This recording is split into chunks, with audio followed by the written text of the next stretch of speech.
I think my wife is cheating on me with my late friend's cheating ex. My 32M marriage with my wife, Mary, 31F, feels like it's unraveling at the seams. I just have so much anger, disgust, and resentment inside me to the point that regular, everyday living feels impossible.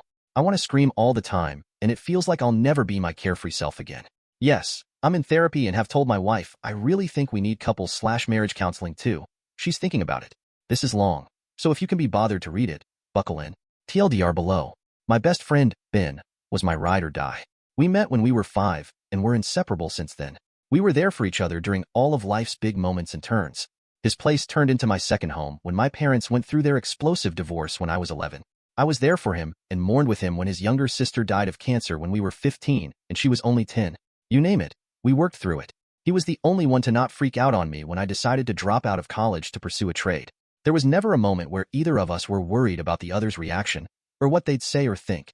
Ben was the type of guy people knew could make anyone feel better, regardless of the situation. He always knew what to say and what you needed, even if you didn't agree at the time. He's the best person I've ever had the privilege of meeting, and the world was a better place with him in it. I unfortunately know I have to put this in here. No, Ben and I were never in love with each other like that. We were really close best friends/brothers. Ben met his wife, Sally, in his junior year of college, and I knew Sally was going to be the greatest love of his life. She was so open, warm, and adventurous. Like Ben, she had a smile that lit up the whole room and effortlessly made everyone feel like her best friend. Everyone, including myself, looked at them as that perfect couple everyone knows. They got married 2 years into dating. Ben always told me how excited he was to love, hold, and protect her forever. All the ways he wanted to make her happy. He showed his love for her every day in his words and actions. I was so happy for him, because I thought she did the same.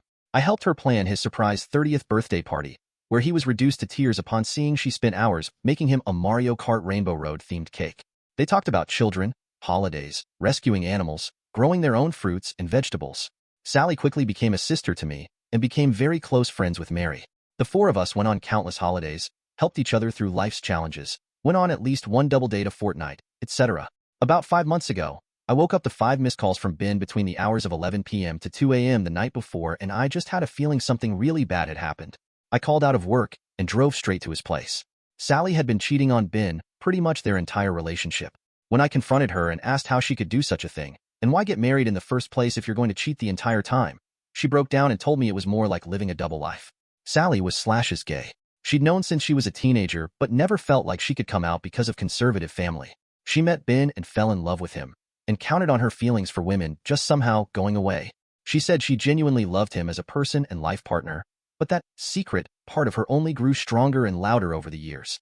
She casually dated and hooked up with women, telling Ben she was hanging out with friends from her hobbies/friend groups. He only found out the night he'd called me because one of the women Sally was seeing wanted to take their relationship further and freaked out when Sally broke up with her instead. This woman showed up to their house late at night and told Ben everything. Ben was absolutely shattered. He gave everything to Sally and loved her wholeheartedly, and it wasn't even with the real her. She claimed to love him, but I can't help but think she was using him. She lied to everyone. Let us think she loved and adored Ben as much as he loved her. Also that she could have her cake and eat it too. I was quick to tell Ben he deserved better, but Sally apparently begged on her hands and knees, told him she really did love him, and that she was willing to do anything to make it better. She would never talk to any women ever again. They could move somewhere new and start fresh. All that bullcrap? Ben fell into a deep depression because he realized he never knew the real Sally, but he did really love her. He agonized over what to do until he got hit by a drunk driver while out on a late night walk 2 months ago. I won't go into how it felt to lose him. I'm sure you can all imagine. It was made worse by having that bitch crying at his funeral, crying like he really was the love of his life and she was the perfect wife. It was the first time in my life I ever wanted to hit someone. I couldn't believe the audacity she had to show her face around Ben's loved ones, especially the ones that knew the truth. Mary knows how I feel about Sally, and I thought she understood that Sally is dead to us. I know I can't dictate who a person should/can be friends with, but if I had a mutual friend with Mary that shattered her as much as Sally did to me, I'd cut them off with no question. I can't be friends with someone who hurts my loved ones like that. About 2 weeks ago, I came home from a work trip early and Mary was consoling Sally in our living room. I lost my shit, asked them if they were having an affair, screamed to the point of crying. I asked Mary how she could have Sally in the living room where we have a photo of Ben hanging on the wall. Sally tried to apologize to me, and here's where I was probably I looked at her crying face, and it was like a switch flipped in me. I immediately stopped crying and yelling, and I just looked at her and said, The biggest injustice here is that you're here while Ben is in the ground. If the world were fair, I'd be able to press a button to swap your places, and I do that in a heartbeat. You might be able to trick my wife into feeling sorry for you, but you're dead to me. I see what you really are, and you're trash. You tricked Ben into falling in love with you, so you could pretend to be mommy and daddy's good little straight girl while fucking whoever you wanted on the side. I can't even fathom or quantify your selfishness. If I woke up tomorrow and I was you, I'd never get out of bed ever again. Mary says I was cruel, and I guess I was, but it was my truth. Apparently, Sally hasn't left her house since that confrontation. It's to the point she's lost her job because of not going into the office. The thing is, I don't feel bad about it. I think it's the least she could do, and I hope she continues to not exist in my world. Mary knows I feel this way, but still goes to Sally's place to bring her meals and help clean up the place. It honestly disgusts me. We've had many explosive arguments about it, and for the first time in our marriage, I feel like we might not recover from this. We both feel like we've seen a new side to each other, and we don't know if we'll be able to move past it. I write this here because we've kept this situation to ourselves. Other people in our lives know something is up, but have been too afraid to ask. I guess I want other people's opinions on my thoughts and feelings on this matter, even if everyone thinks I'm the asshole. Update. Thank you to everyone who commented on my first post a week ago. It's been such a messed up situation and my feelings have been all over the place, so it really lifted a weight off my shoulders to see people could understand why I felt and acted the way I did. A further thank you to people who reached out to me and shared their experiences losing a best friend. I'm sorry you guys lost your best friends too. It's like a sledgehammer to the chest that won't dislodge itself. On to the update. It's only been a week, but it's felt like forever. Mary couldn't handle the fights and disagreements anymore and packed her bags the day after my post. I knew this was probably for the best and didn't have it in me to argue or fight for her to stay. I just asked, "Are you going to Sally?" To which she just sighed and shook her head at me before leaving. Her eyes had nothing but exhaustion and disdain inside, and to be fair, I'm sure mine were the same. The town I live in isn't that big, so I've had a few friends reach out to me that they saw Mary at Sally's place, or that the two were seen grocery shopping together.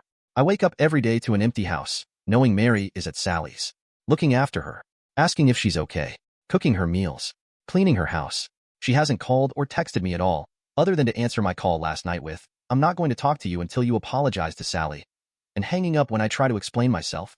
I know I'd be lying if I said I felt bad for what I said to Sally at all.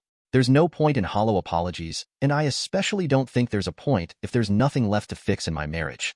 Mary has made it clear where her loyalties and priorities lie. I just don't understand how she can go from holding me while I cried in her arms to choosing Sally over me and ignoring me. My therapist is advising me to let myself just feel my feelings and process before making any big life choices, and she's probably right, but I've lost all respect for Mary. I never would have thought she'd betray me this way. I lied awake last night when I suddenly had the thought, what if Mary came back on her hands and knees, begging and apologizing? What if she gave me the best apology she could possibly give me for this situation? What would it change? It breaks my heart, but deep down, I feel like it wouldn't change anything. There's some things that can't be forgiven. There were a few comments in DMS asking if Mary and Sally could be having an affair, or if Mary knew about Sally before everything exploded. These questions did keep me up when all of this started going down, but now I can't bring myself to care. My life doesn't make anymore, so another clusterfuck detail wouldn't really change much in the grand scheme of things. I've drafted a text that could be the last text I send to Mary, and it goes as follows. Mary, your priorities and loyalties in this situation have been made very clear to me. I don't know if you want to try to save our marriage and the life we've built together, but at this point, I don't think there's anything left of it to save. You abandoned me during what I can only hope is the worst time of my life. You've invalidated my grief and anger for what? The woman who's been lying to and betraying us for years. The woman who used and strung Ben along for years? I don't recognize you right now. It's like I went to bed in a world that made sense one night and woke up in a nightmare. I think the only way forward here is for us to get lawyers and communicate through lawyers. I will not be leaving my house. If you want to collect your things, please let relative know so I can arrange that with them. I can't believe this is happening. I never thought this would be what we've become, but choices have been made. I've been reading and redrafting this message over and over again for hours. Sometimes, it breaks my heart, and other times, it's like I'm an outsider watching myself in a bad movie. The worst thing is, I don't even know if Mary will care about it. I guess I'll let you guys know if I send it. I know this can't go forever. Update. Thank you to everyone for their input. I've deleted the text, and I'm looking at lawyers in my area. I'm gathering all of my important documents and screenshotting all of my attempts at communication. I've had a few people ask in comments and DMs about what I said to Mary in our arguments to make her leave. I didn't put that in here originally because we were honestly just going in circles again and again. It was nothing short of exhausting. Mary kept on insisting that Sally is still one of her closest friends and that she's not going to abandon her because she made a mistake. To which I'd remind her that her mistake was to make the choice again and again to lie to Ben and everyone around her, robbing Ben of the chance to find someone who would truly love him the way he deserved while sleeping with and dating women while they were married. I can't imagine how scary it must be having to hide such a big part of yourself, but not everything can or should be forgiven. She could have been honest early on and she would have had a group of friends who'd have her back and support her however they could, but instead, she chose to string Ben along.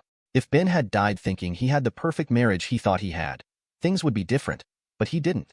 He died lost and in pain as a direct result of Sally, the feeling lost and in pain. I know his death was an accident nobody could have seen coming. Mary thinks and claims I'm a callous fuck, and I think she should have higher moral standards for her friends.